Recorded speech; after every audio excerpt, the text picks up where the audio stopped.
Hello, welcome to Oxford Heirlooms. In this video, I'm going to be hemming the little boy day gown and attending to some of the final details.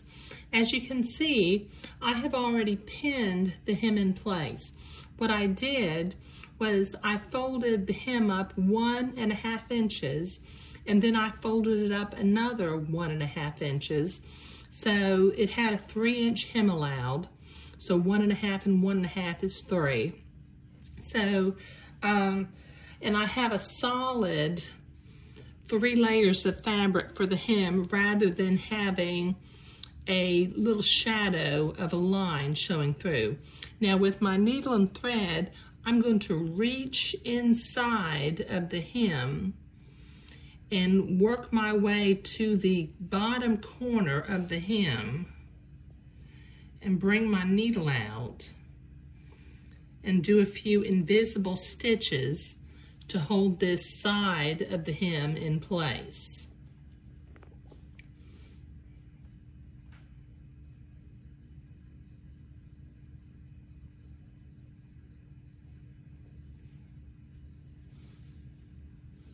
And then once I get the side tacked into place, I'll start doing whip stitches on the rest of the hem.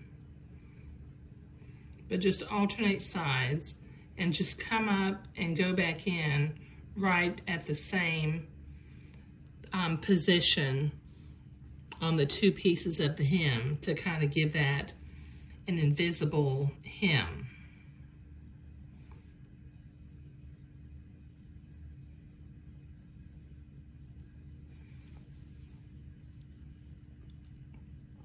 And that holds that into place nicely.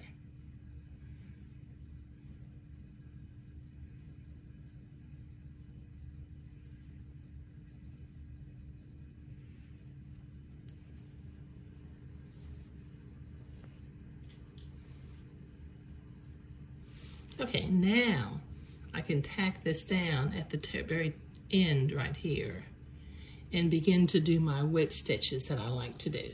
But you can do whatever stitch you'd like to do. Just keep the stitches small at about 1/4 inch or so.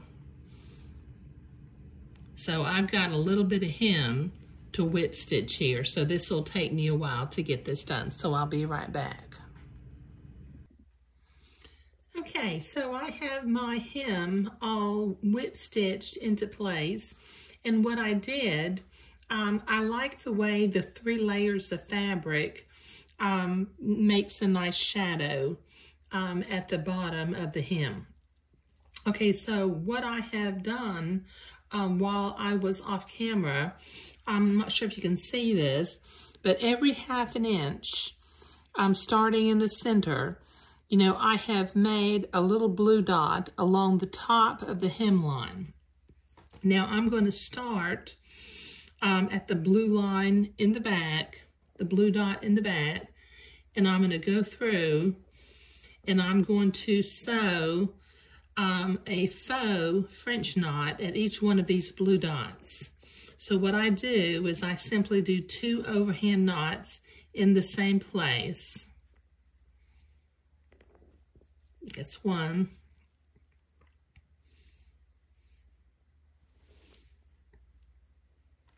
And that's 2. And then when I go into the back of the fabric, it leaves a little blue knot, which looks like a French knot, and I'm happy with that.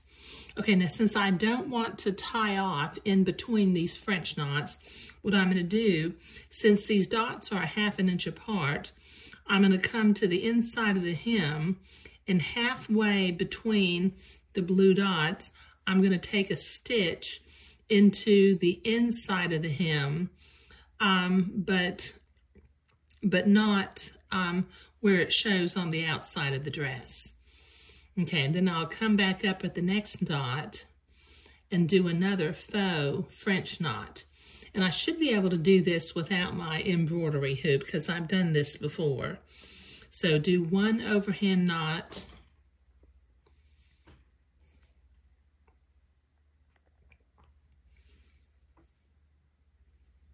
and then do another one right on top of the one that you just did. makes the knot a little bit larger.